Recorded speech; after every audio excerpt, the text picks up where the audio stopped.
Greetings to you, brothers and sisters, in Jesus' matchless name. We are so happy to have you again joining us in our Bible study on First Kings. In our last study, we saw the confirmation of Solomon as the third king of Israel. This was after two strong and threatening contestations, one by Absalom and another by Adonijah. It was David's desire that Solomon succeeded him, yet God's will that he actually comes to power. As David bowed in worship on his bed on hearing the coronation, Adonijah and his group were filled with fear and trembling as they dispersed separate ways. We then saw the final instructions of David to Solomon. The first was that Solomon remain strong and brave as he keeps all obligation to the Lord. Second, David recalls with names those that were to be punished or rewarded, while Joab, son of Jeruah, and Shimei, son of Gera, were not to be spared. The sons of Barzillai, the Gileadite, were to be rewarded for their loyalty shown during Absalom's revolt. There are so much more that are thrillingly interesting, and I warmly welcome you again as we study the book of First Kings further. 1 Kings chapter 2, verse 10. So David slept with his fathers and was buried in the city of David. He had reigned 40 years over Israel, 7 years in Hebron, 33 in Jerusalem.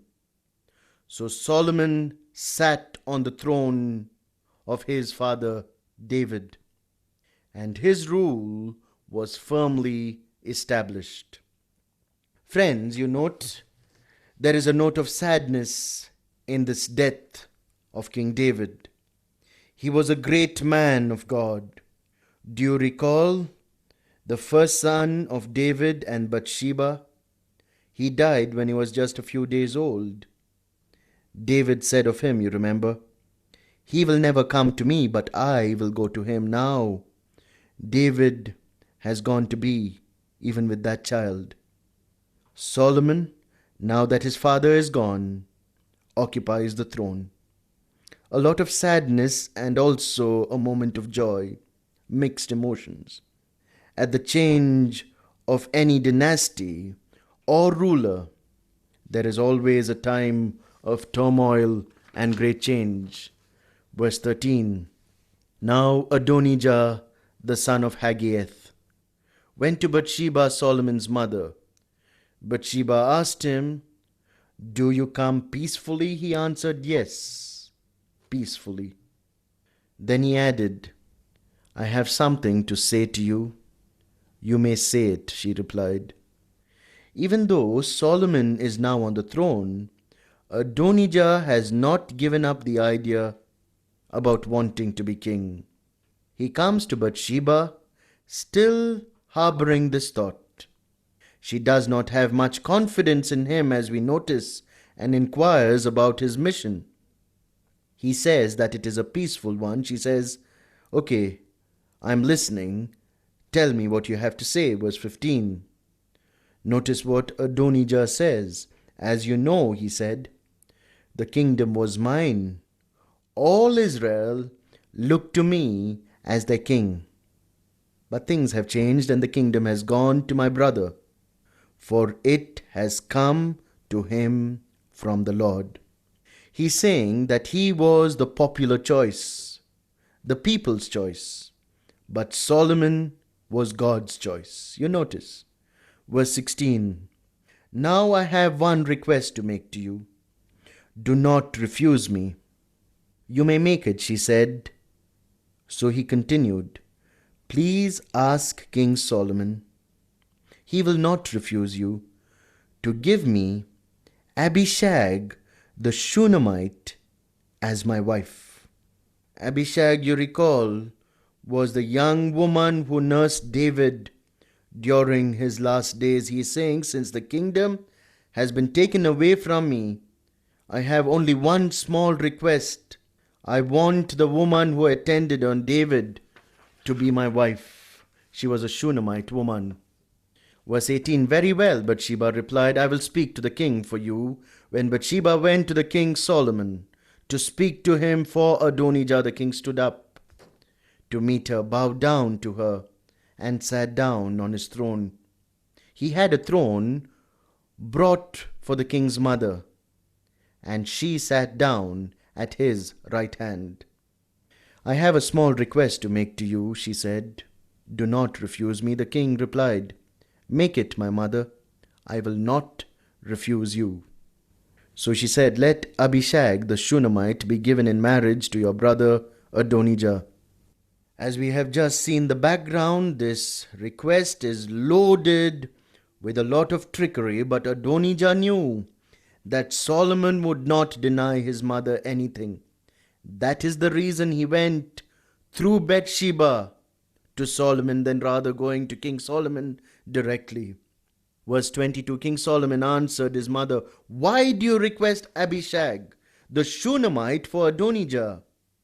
You might as well request the kingdom for him. After all, he is my older brother. Yes, for him and for Abiathar the priest and Joab the son of Zeruiah. Solomon is raging, friends. Verse 23, then Solomon swore by the Lord, may God deal with me, be it ever so severely, if Adonijah does not pay with his life for this request.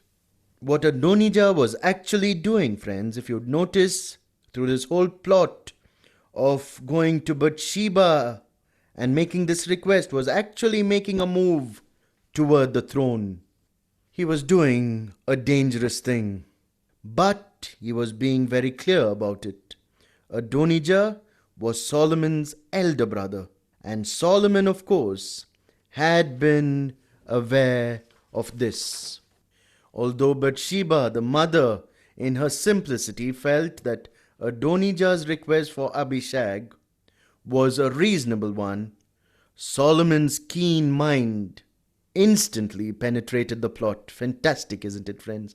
Verse 24, and now, as surely as the Lord lives, he who has established me securely on the throne of my father David and has founded a dynasty for me, as he promised, Adonijah shall be put to death today. Verse 25, so King Solomon gave orders to Benaiah son of Jehoiada, and he struck down Adonijah and he died.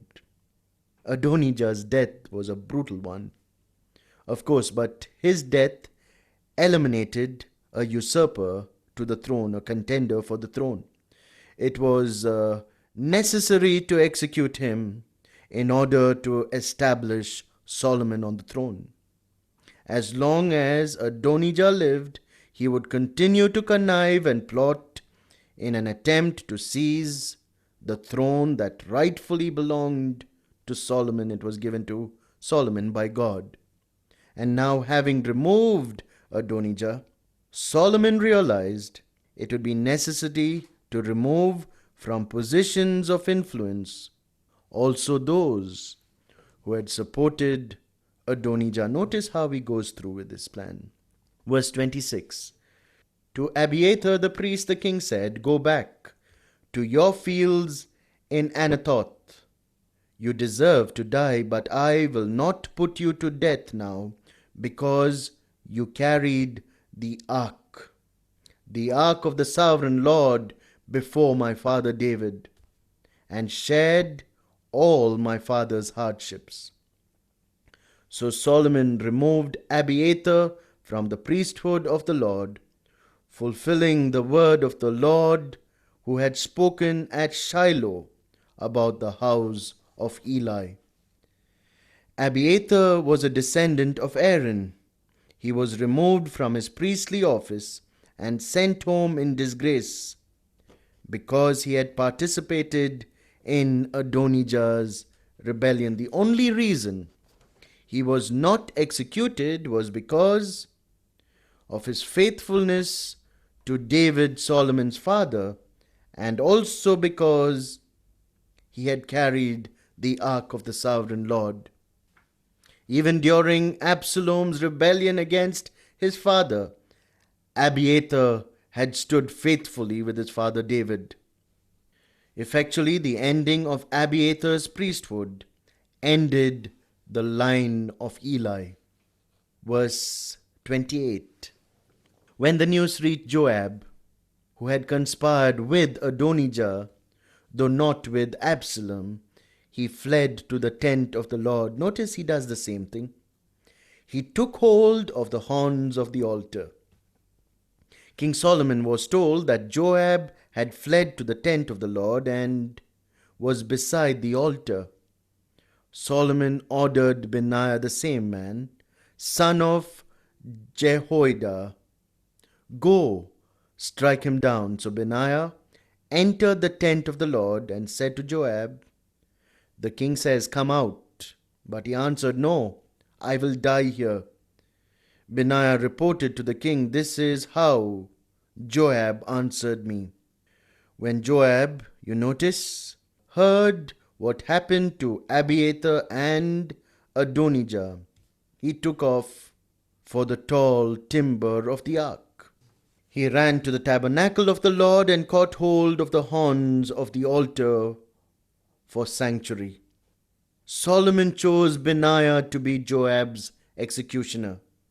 He went after Joab and asked him to come outside the tabernacle. But you notice, Joab refuses, saying, "I'll die here if I have to die."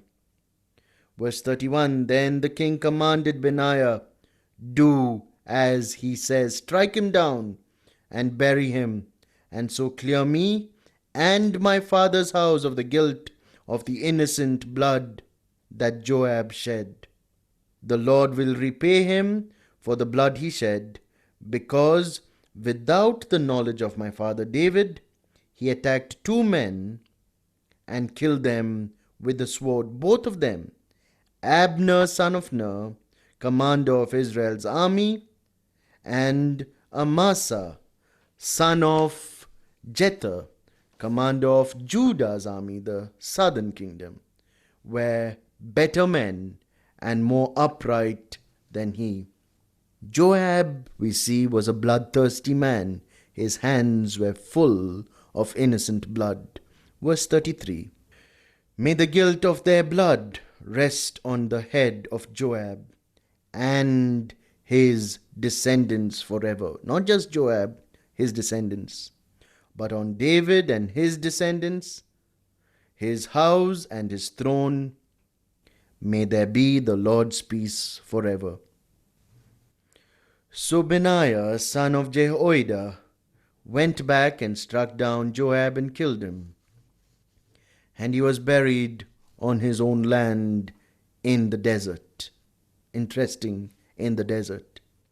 It was executed because his part in the rebellion was against the king that sits on the throne now, Solomon. Shimei was another traitor. David would not touch him because he had given his word that he would not. Solomon now puts restrictions on the Shimei. Then the king, in verse 36, sent for Shimei and said to him, "Build yourself a house in Jerusalem and live there, but do not go anywhere else." Solomon wanted Shimei to be where he could keep his eye on him. Wherever Shimei went, Shimei sowed seeds of rebellion. Solomon wanted to watch his every move. Verse 37. The day you leave and cross the Kidron Valley, you can be sure you will die. Your blood will be on your head. Shimei answered the king, "What you say is good. Your servant will do as my lord the king has said." And Shimei stayed in Jerusalem for a long time. Verses 37 and 38 of 1 Kings chapter 2. Friends, Solomon commanded Shimei to build a home in Jerusalem and to remain within city limits. He was forbidden to return and to live in his own tribe. Shimei promised to be obedient to Solomon's terms. Verse 39. But 3 years later, two of Shimei's slaves ran off to Accession, son of Maacah, king of Gath. And Shimei was told, Your slaves are in Gath. At this, Shimei saddled his donkey and went to Accession at Gath in search of his slaves. So Shimei went away and brought the slaves back from Gath. Shimei went outside city limits. He did this in direct disobedience to the king Solomon's orders. Solomon was told what Shimei had done. So Solomon sent for him. But 3 years later this was done, after Solomon had warned Shimei. Verse 43. Why then did you not keep your oath to the Lord and obey the command I gave you? The king also said to Shimei, You know in your heart all the wrong you did to my father David. Now the Lord will repay you for your wrongdoing. But King Solomon will be blessed. David's throne will remain secure before the Lord forever. Then the king gave the orders to Benaiah, and he went out and struck Shimei down and killed him. The kingdom was now firmly established in Solomon's hands. We are to conclude now, friends. But with Shimei's death, Solomon had completed the charge made to him by David his father. Solomon had removed most of the contenders to the throne. Now he could reign in peace. That was a bloody chapter indeed, brothers and sisters. And it is a good reminder to us that we watch our back against people who are especially from within, scheming for power and division solely for their greed and ambition. We are called to pray for our enemies and bless them. This is especially in knowing that God only can change their hearts towards goodness and truth, and that revenge is God's prerogative, His privilege or right, not humans. Meanwhile, none of us should ever imagine that God would let go evil without getting their due. Everything that we do, right or wrong, whether in the word or in deed, is ever forgotten by God, who could repay each one accordingly. It is also important to decide well on who we befriend and what decisions we agree with. How we live our lives matter, dear friends, and we are beckoned to live in light, holy and worthy before God. As you keep watching our programs, may God continue to bless you.